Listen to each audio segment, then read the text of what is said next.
is the 911 Calls Podcast with the operator. I don't wonder why you heard me, and I'm saying this now. You understand? Yes, sir.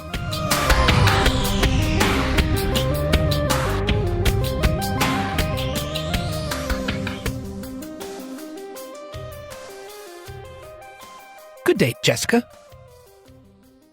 Good day, operator. You can call me Sam. Samuel. That's even weirder. Yeah, it's weird. That's more weird. All right, we'll go with that. Sam. Whatever you want to call me. It's good. Okay. You may recall last time on the 911 Calls podcast, I talked about words. I started with some words. Remember that? Well, there was news of the weird that I thought was fun, and it wasn't wordy, but it had to do with words again. So I thought I'd share this really quick. So Wayne State University is in Michigan, and for the last 15 years, they've been putting out an annual list of 10 long lost words that they say should be resurrected. Oh boy. So January 10th, 2024, they started this. They kicked it up again. The Word Warriors program has identified the following words that they say should be resurrected. Blatherskite. What? Which, if it sounds like nonsense, that's exactly what its definition is. Blatherskite is nonsense. So next time I start talking, you could be like, "Oh, operator, that's just blatherskite." I will never. That's a fun one. I like that word, blatherskite. You would never say that to me? I would just never use that word. But I'd also never use the word Riz. So, you know.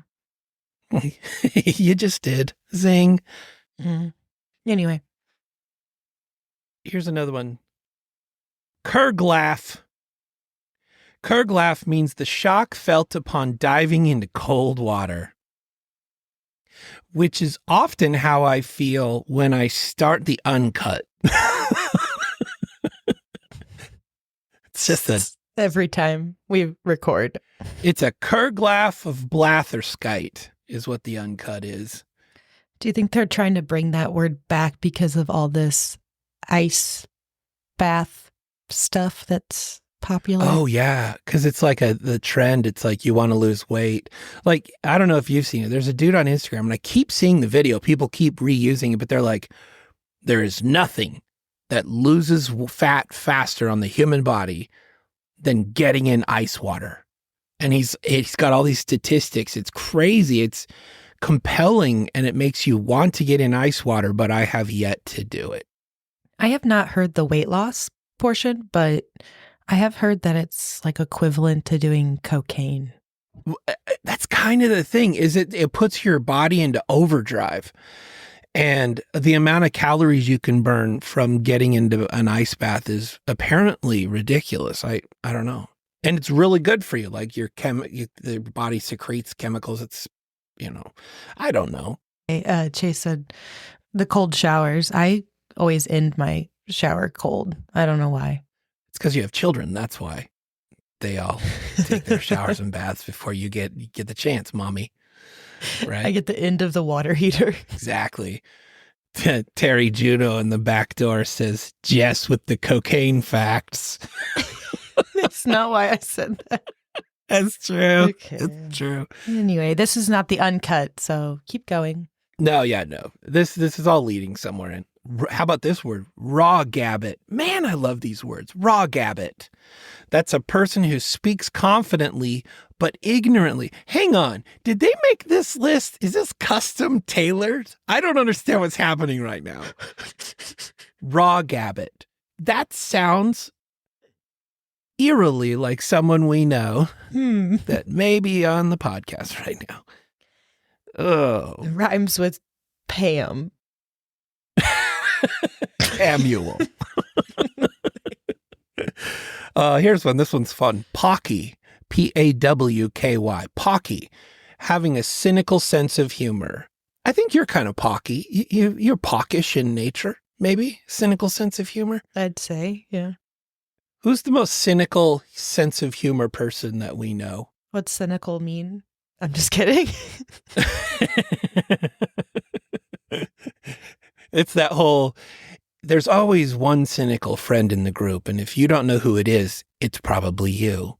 So, yay, I like those words. Well, today we're talking about Jacksonville, Florida, which really, I think if a dictionary company was founded in Jacksonville, Florida, there'd be a lot of more words in the dictionary than we currently have, because Jacksonville is it's like a birthing center for crazy. Like, there's so many amazing things. I mean, podcasts will be able to survive from now into the eternities because Jacksonville exists. I love it. It's great.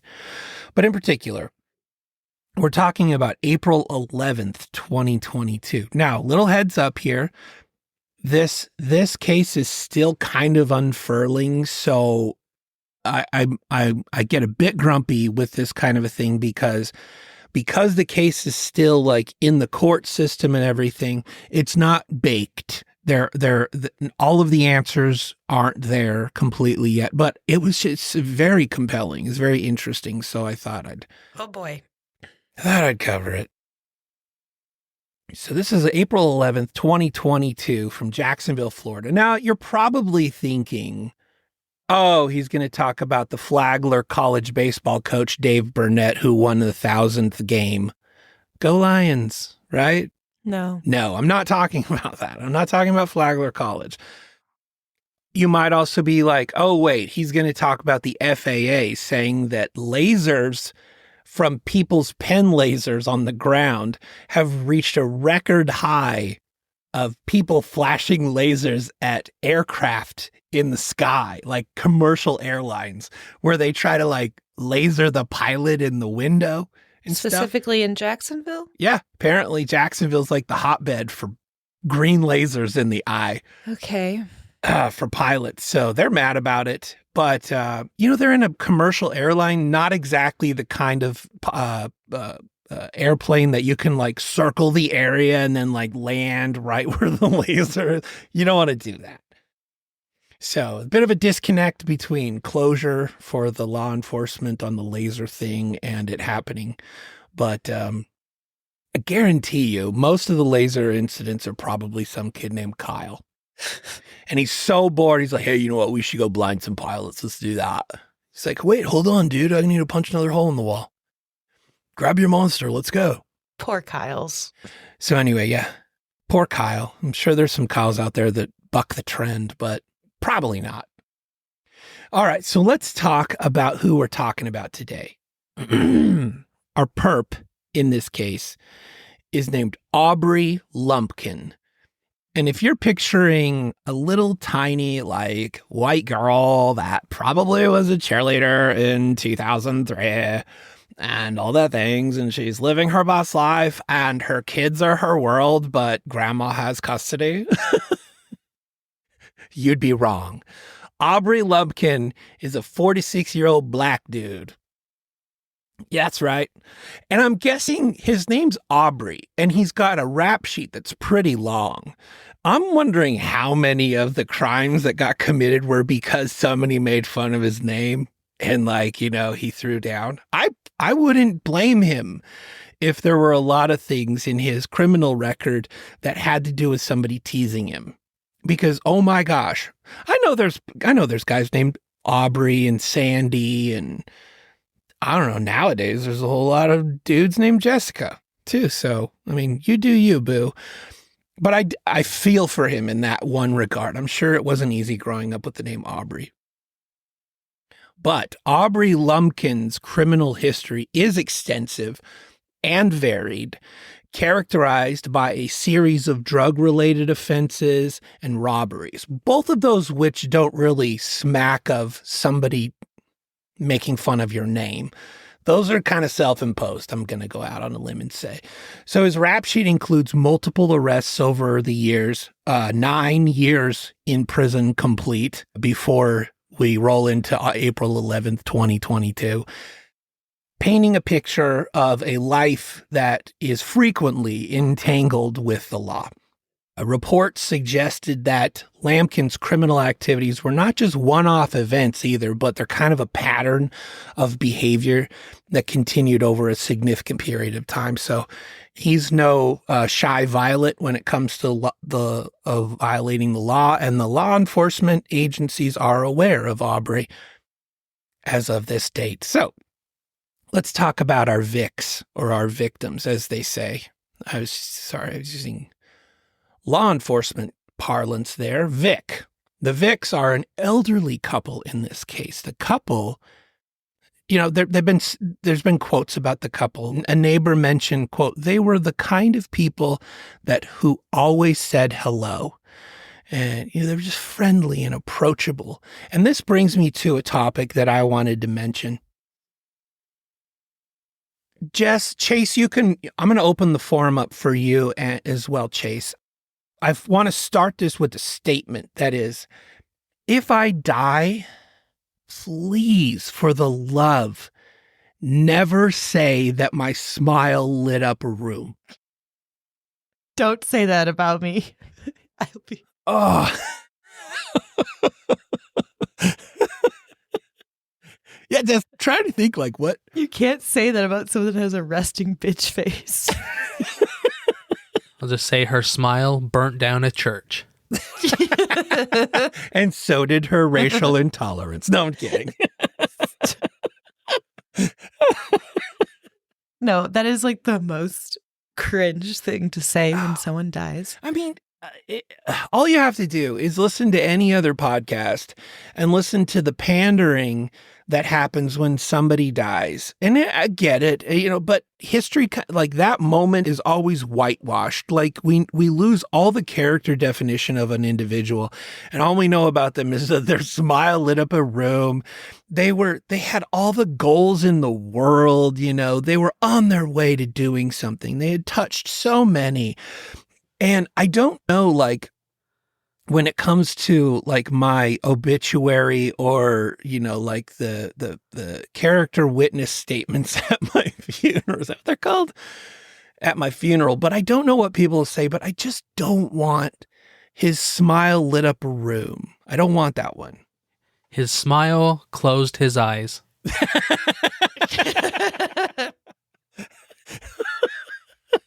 Now, wouldn't it be funny if like something about my smile was the cause of my death too? Because that's like a double entendre then.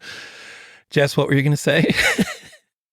I was just going to say, I remember as an adult, like looking up my dad's obituary because I hadn't read it as a young child. Oh. And I remember reading it and going to my mom and be like, why did they write it like this? He committed suicide. He lived for his daughters, blah, blah, blah. It was just, I was trying to look it up now to find it, but it was just so cheesy and not his personality at all. Right. I'd rather than be like, yeah, he really lived life on the edge, like, or something, Not his smile lit up the room. I literally think it said that. Oh, gosh. Like, there can't be that many smiles that light up the room, right? Like, I don't know. I'm trying to think, like, what would be the pragmatic, things to say about me. I think it would be fair to say and maybe more meaningful if somebody was like, well, he had a lot of flaws, but he was always working on them. Something like that. He had a touch of the tism. Yeah. In spite of his mental illnesses. ... I kind of feel like, yeah, let's lead with that. Wouldn't you rather your obituary be like truthful, not some buttered up version? Yeah. Like I don't want some pedantic screed. I'd rather have something that like, I don't know, you know what? If I die while 1159 is still a thing, I'm putting it out there to the listenership that I would like you to go to Facebook or any of the socials of your du jour at the time and leave comments all over the place of what you thought of me in life, because that would be fun. That would be fun to have like those read at the, at my my viewing or whatever. Hopefully there's a viewing. Hopefully it's open casket and I haven't been like eaten by a rabid shark or, something like that. Open caskets are the worst. I know. I'm sorry. We derailed. We were on a roll. One more request. Unless I have the Mortician of the Stars, I don't want an open casket because they never do a good job of like sewing the eyes and the mouth shut. You end up looking like a marionette or something. I don't want You end that. up being a 5-year-old with your dad's open casket burned in your brain. He had an open casket. Yes. Oh my goodness. And he specifically said he didn't want one, like in his Whalen stuff, but his mom. Oh man. Now, I know this is sensitive, but how did he end up doing it? He hung himself. So yeah, that poses some problems for a mortician because there's lividity when it comes, like, the hanging yourself does things to the face. Right. Yeah, my brothers, they wouldn't even offer an open casket. Yeah, it can be rough because it's hard to. It's sort of like that whole once you take the toothpaste out of the tube, you can't really put it back. It's like And decomp, and the tongue does weird things when you get hung, and it's just kind of hard to pack it all back into the face. I'm glad we could talk about this. Jeez. This is so Holy fun. crap. Anyway, here's the victims. So they're an elderly couple. They were the kind of people they were good natured and they were approachable and they were friendly, and their quiet lifestyle stood in stark contrast, the neighbors said, to Lumpkin's turbulent history. Now, you might be asking, okay, well, what's the shared dynamic here? How did these people know each other? So Lumpkin's and the victims' paths crossed due to their close physical proximity as neighbors. Their neighborhood connection, it's pretty crucial in understanding their relationship. So it's implied that their interactions, though pretty limited in nature, would have been under ordinary circumstances of neighboring residents, like, the normal interactions that you'd have with neighbors. So in addition to the normal interactions you would have with your neighbors, sometimes we don't think about this. Like, think about the fact that if your neighbor wanted to, all they have to do is kind of watch your house for a while to figure out your routines. And it's creepy. Oh, yeah. I know all my neighbors' routines. Yeah, it's wild. It's wild. It reminds me of my grandpa, my dad's grandpa. I would go over there and the neighbor across the street would back out and he'd say, "Wish they'd tell us where they were going." I'm like, what's wrong with you, man? What's wrong with you? But yeah, I mean, everybody can become a CIA spy in 24 or 48 hours by watching the routines of their neighbors, right?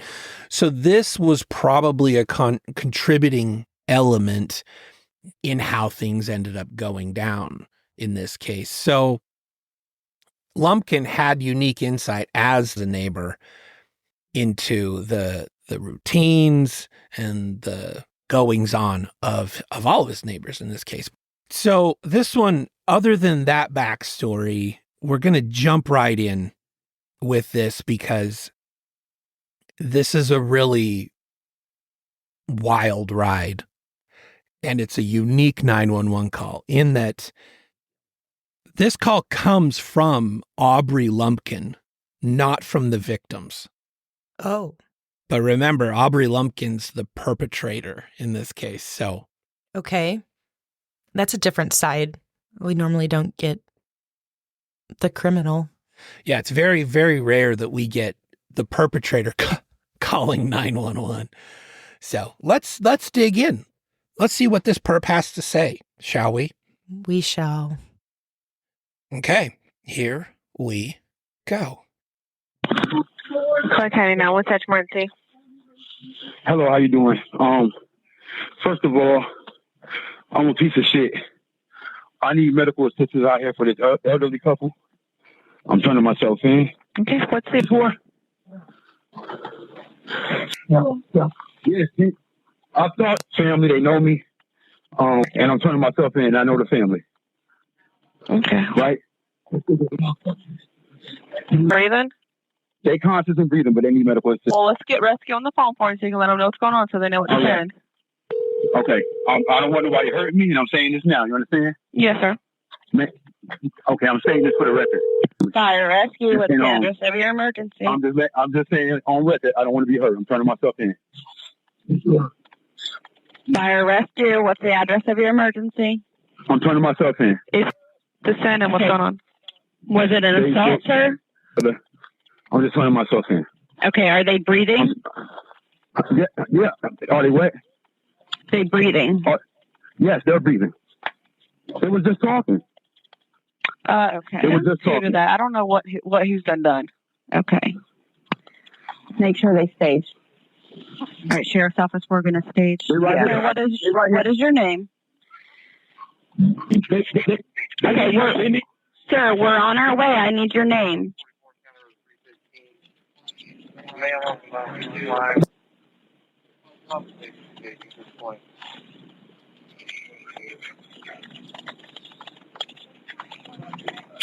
Okay, what happened to the couple? What did you do to the couple? Are you there?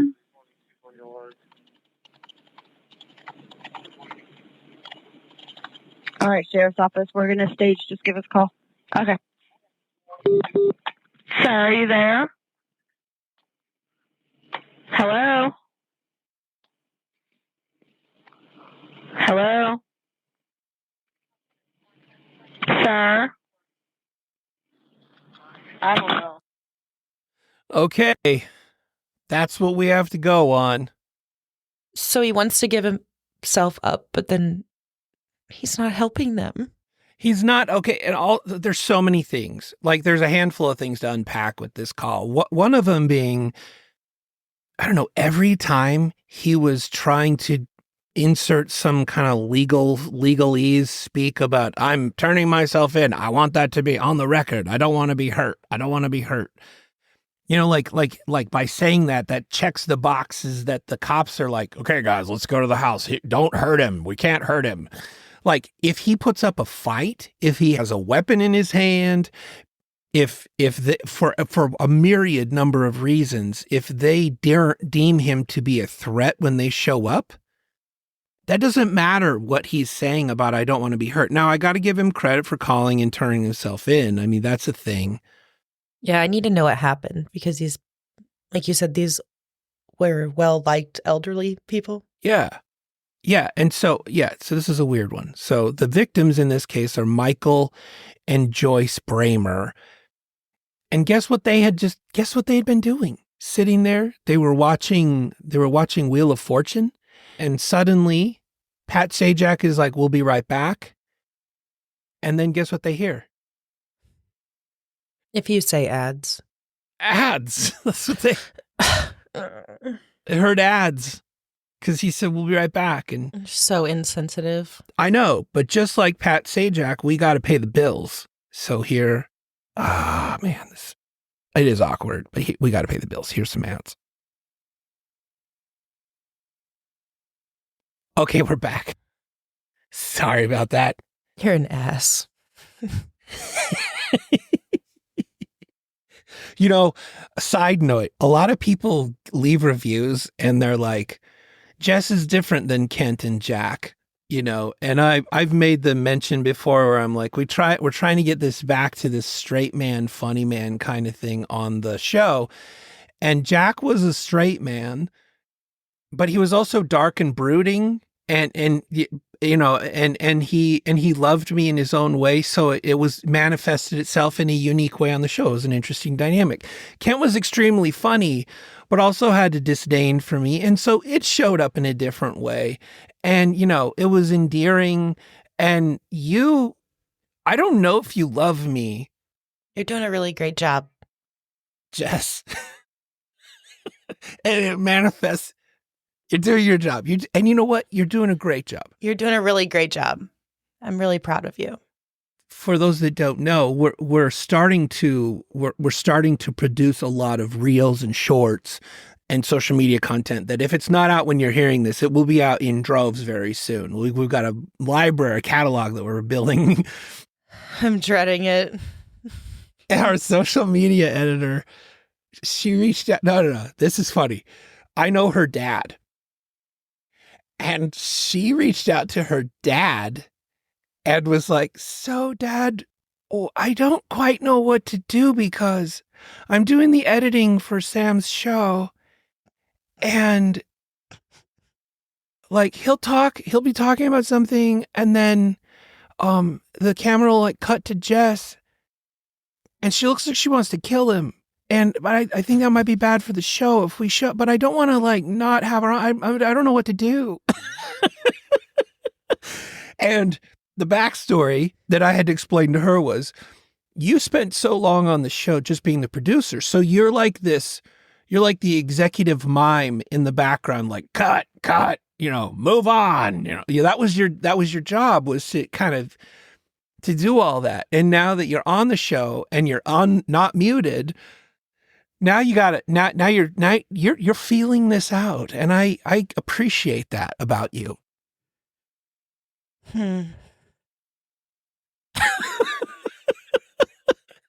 See, at that point, Jack would have had something to say, and at that point, Kent would have said something inappropriate and funny. And see, that's what I love, is each one of you are different. Like when you say, it speaks 1,000 words, and you don't have to say more. Things that make you go, So anyway, the reels are coming, people. But back to this thing. How about that? Because Jess is wanting to go, move it along. So I'm moving it along. Our victims are Michael and Joyce Bramer. They're an elderly couple. And as we heard, they were listening to ads and helping Pat Sajak pay his bills.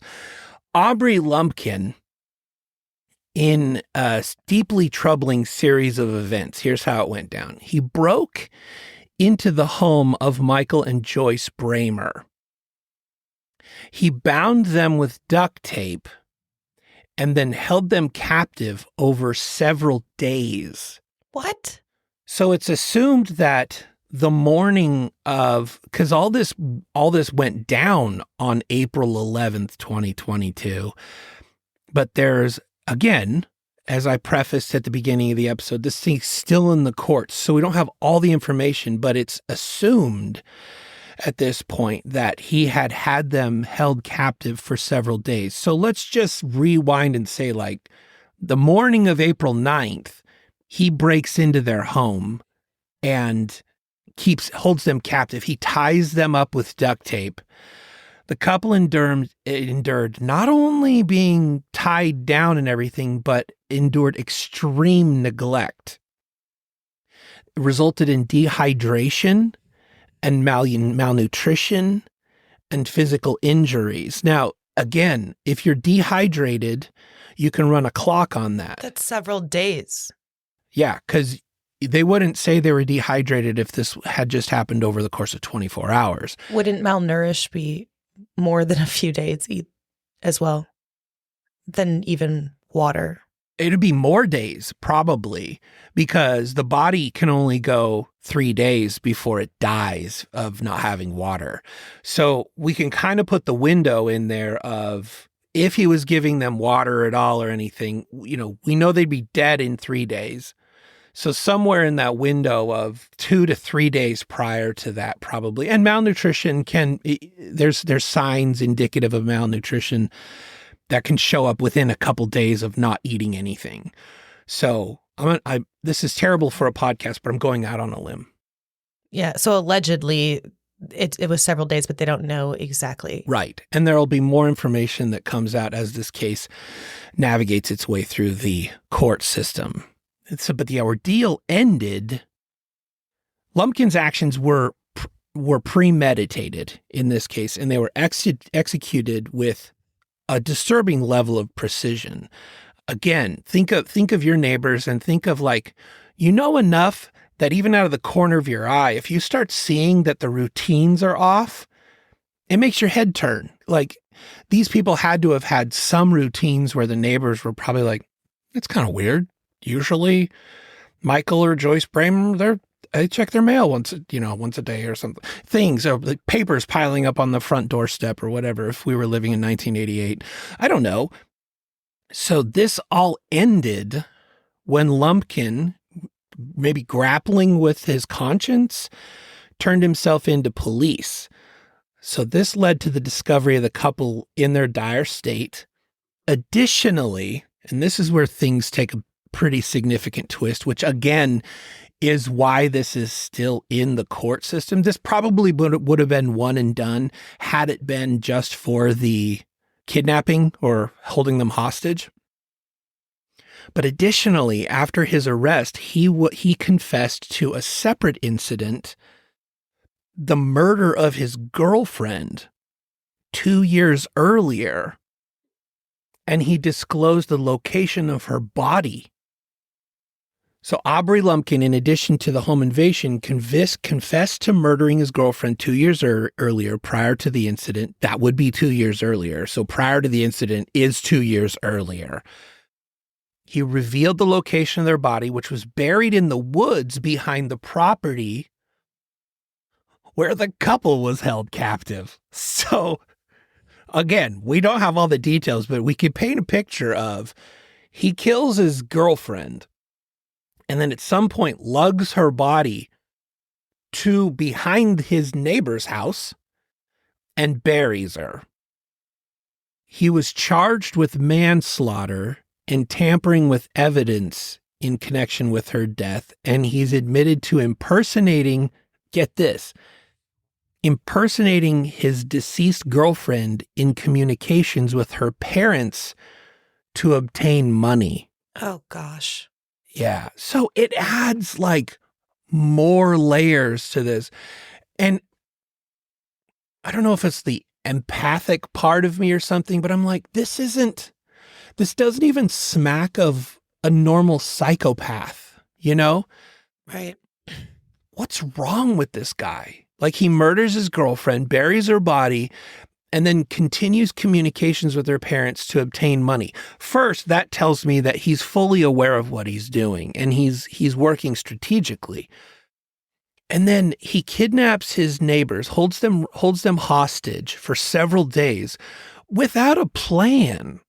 Like that's what's weird about all this is it's like, what is going on? Like, what was his end game? It's like he came to the conclusion that he had no plan. This had gone too far.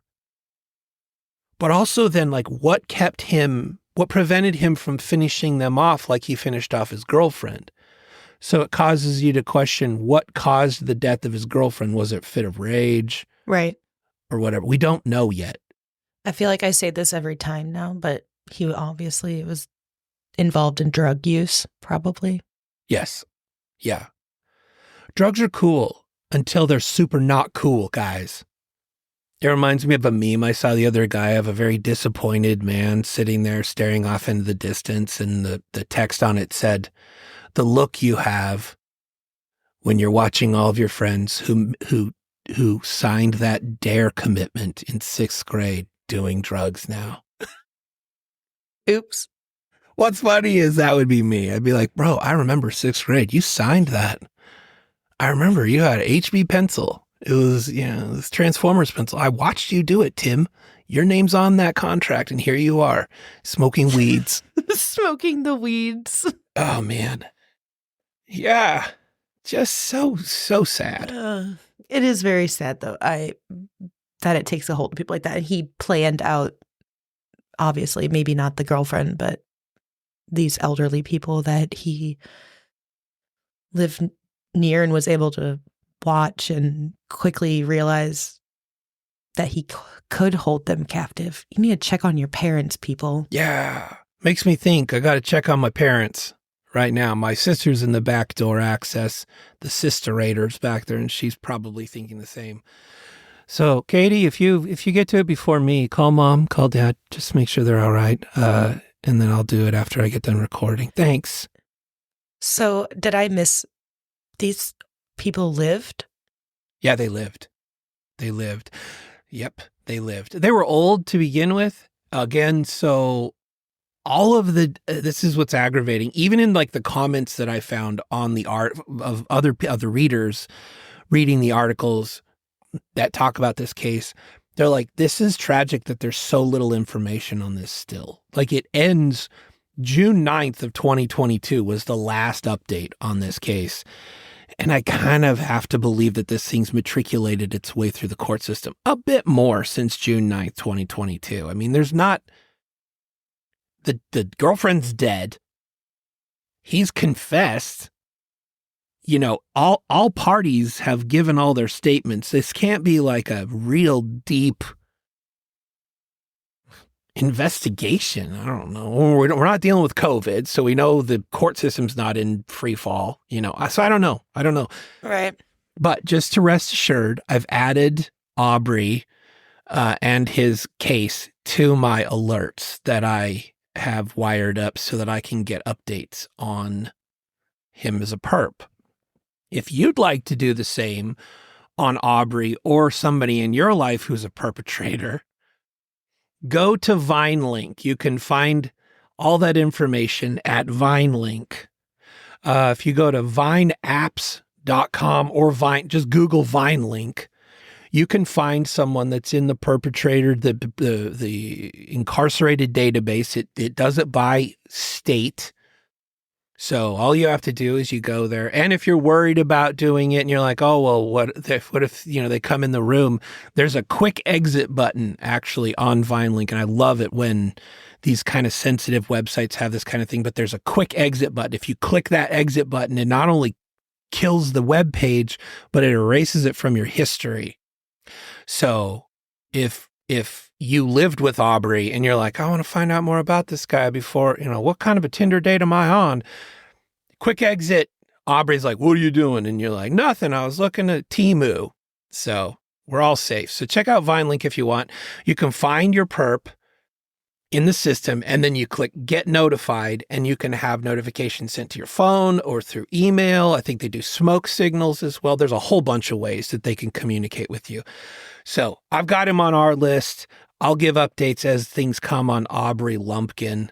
Freaking Aubrey. I do have an update. Speaking of VineLink, I do have an update on another one of our perps, friggin' Jocelyn.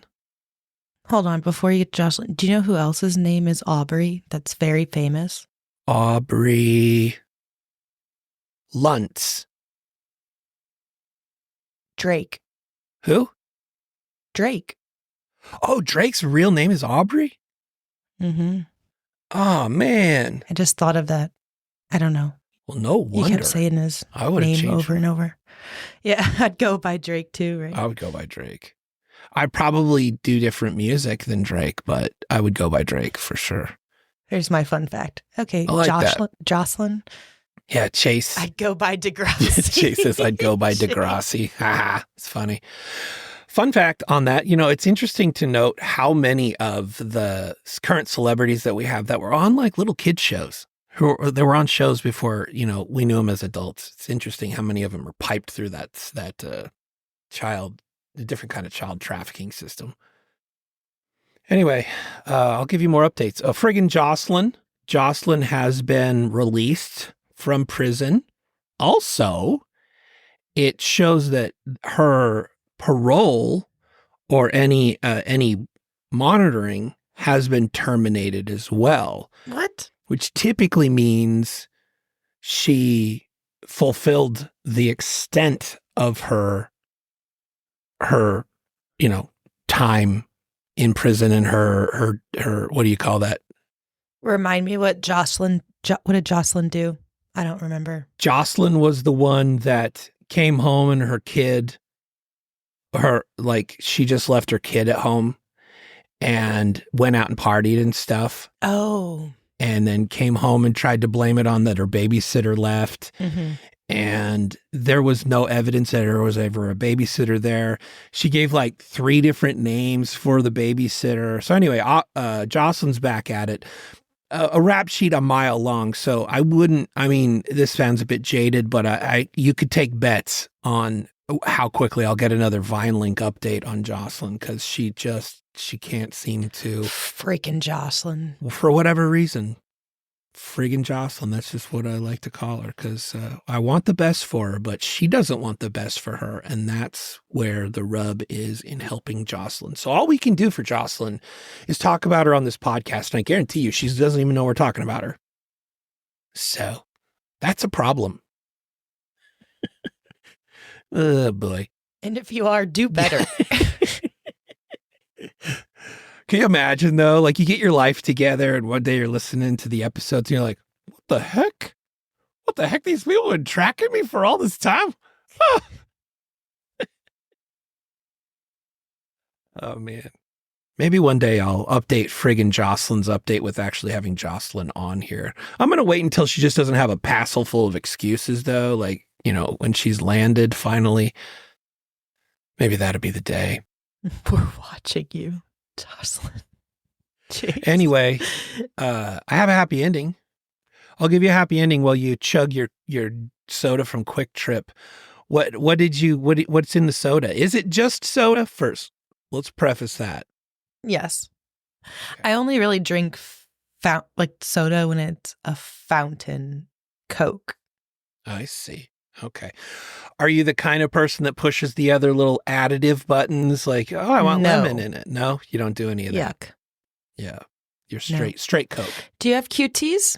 No, but I know it because I lived in Alabama and I lived in all the places down there and I've seen them. It's sad for you. I love Quick Trip.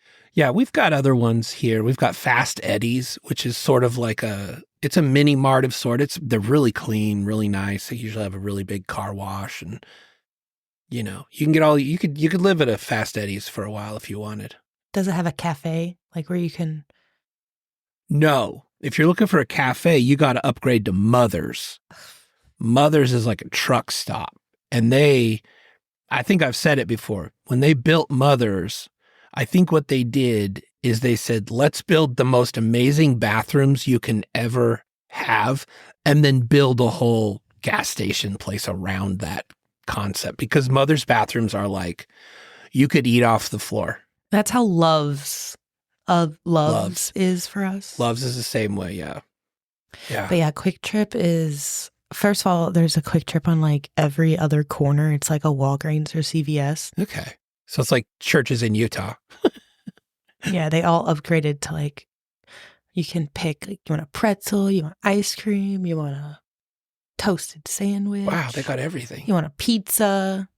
Chase, did you just notice how her eyes kind of floated upward like she's in a dream state when she was saying all that? I like food. Yeah, that was cool. That was really nice to see. The look on your face was so serene and this turned into a gas station review. Yeah, Casey's Pizza is elite. Really? Okay. All right. Well, I'll take your word for it. We're done. Right outside of my neighborhood, Jackson's Food Stores, which is another gas station, they keep putting signs on all the corners that say Jackson's coming soon.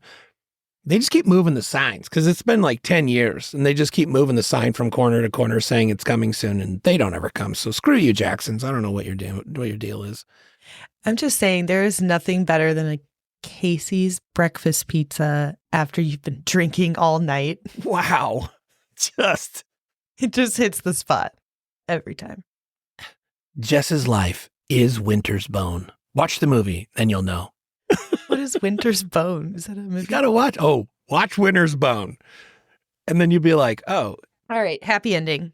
Sorry. So here's a happy ending, and I actually have some detail on it too. This is a Florida man. And this is interesting because it's right in line with the call that we had today. This dude turned himself in. So again, another oddity, both two Florida men turning themselves in for things. This one's a little more jocular in nature though. So it should make you chortle. I don't know, pick a weird word from the previous two episodes and it did that to you. All right, here we go. 911, what's the address of your emergency? All over Winterhaven. Okay, what is it you're trying to report, sir? I was just drunk driving. You're drunk driving right now? Yeah, all night. Be right in front of the police department right now. Okay, can you pull over somewhere so an But officer... no one's there, so... Sir, what color is your... Crazy. Sir, what color is your vehicle? It is red. Where have you pulled over to? I think I'm going to go get something to eat. They can catch up with me. Sir, what is your last name? Is it helpful? Yeah, it's very helpful. No. I don't feel like giving that to you right now. Okay, are you driving now or did you pull over? No, I'm driving on the wrong side of the road. I need you to pull over right now. You don't need to tell me what to do.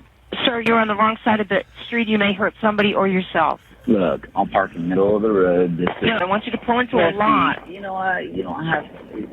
I'll have to let you go. I got to talk to the police officers. I'm just waiting for him to say, "You're doing too much. You're doing too much." Too much. The timing on that horn was perfect. I love the way this one starts. 911, yeah, where's the location of your emergency? All over Winterhaven. Just What color's the vehicle? Red. red. Like, duh. Look out the window, operator. Nobody was there. He went to the police station. He tried to turn himself in and no one was there. Got hungry. So, so this New Year's Eve, this was Michael Lester, and he called 911 to report a crime in Winterhaven, Florida, which is located east of Tampa. Another hotbed for news of the weird. But police released a recording of the conversation, and when the dispatcher asked Lester for the address of the crime, he responded with, all over Winterhaven. When she repeated the question, he answered, I don't know. I'm too drunk. I don't know where I'm at. She followed by asking him what the crime was, and he was trying to report. He said, I was just drunk driving, and then casually mentioned he'd been driving drunk all night and that, quote, I am actually in front of the police department right now. The dispatcher attempted to pry more information from the caller while the officers were dispatched to track him down. She asked him his name, and he said, I think I'm going to get something to eat, eggs and ketchup. Continues, I see a Publix. You're near a Publix? She says, are you in the parking lot? No, I'm driving on the wrong side of the road. On the Polk County Sheriff's Office Facebook page, the police wrote, quote, fortunately, Michael was stopped before anyone got hurt. Michael first told the deputy he had only 2 beers, standard drunk answer. Then he changed it to 3 or 4, slightly more accurate. He also mentioned that he had only slept 4 hours in the past 4 days. Oh, and he also said that he had swallowed meth earlier instead of smoking it. He was charged with driving under the influence, driving on the wrong side of the road, beep, beep, improper use of the center lane, and no seatbelt. The police follow it up on their Facebook page by saying, quote, DUI is not a laughing matter. However, in this particular incident, nobody was hurt, so we couldn't help but LOTO, L-O-T-O. They say that means we laughed our tasers off. So That's stupid, but oh man, the meth had him charged all right. Like he was fucking high. I love his honesty. I should try. You know what? Maybe I'll look up Lester. What's his name? Michael Lester. Yeah, Michael Lester. I'll add him to the my Vine link updates, and I'll give you an update if I hear anything about Michael in the near future. Hopefully, he's honest with the next murder or whatever he's involved in is this one. So, anyway, if you hear us blabbing about the uncut and you've never checked it out, you can check out the uncuts for $5 a month. $5 and you get every single episode in the month, but you get hour plus more content. Check out 1159plus.com for that and pick the tier that's most appropriate for you. If you want to join the backdoor access, also 1159plus.com, and you can be there right on the back door chatting away, just like Mateo says. Ketchup on eggs is the real crime here, though. Let's be honest. Smiley face emoji. I agree with you, Mateo. So, anyway, check us out on 1159plus.com, or if you're on Patreon, you can find us there. Support us. Love us. Help us pay the bills. If you're lazy and you've got a lazy finger and you're on Apple Podcasts and you just like that, scroll to the very top. You'll find a little button there where you can subscribe to 911 Calls Premium on Apple Podcasts. So we're everywhere. There's no reason why you shouldn't be investing in our future. 5 stars. 5 stars, critical ratings. That's the way we work here. You know the rules. 5 stars, you can say whatever you want. You got anything else, Jess? No, I don't. Okay. All right. Well, I don't know. Don't bring a lot to the table, so it's fine. It's fine. We're finding our sea legs. We're getting back into the mode that was the op can't stop talking and just really needs someone to talk to while he does this show. So you're doing a really great job, buddy. Bless your heart for being here at all. You're like my caseworker at McDonald's, just making sure I don't burn everybody else's hands off as I make fries. I'm doing it. Okay. It's been fun. And see you tomorrow. Hugs, everybody. Bye.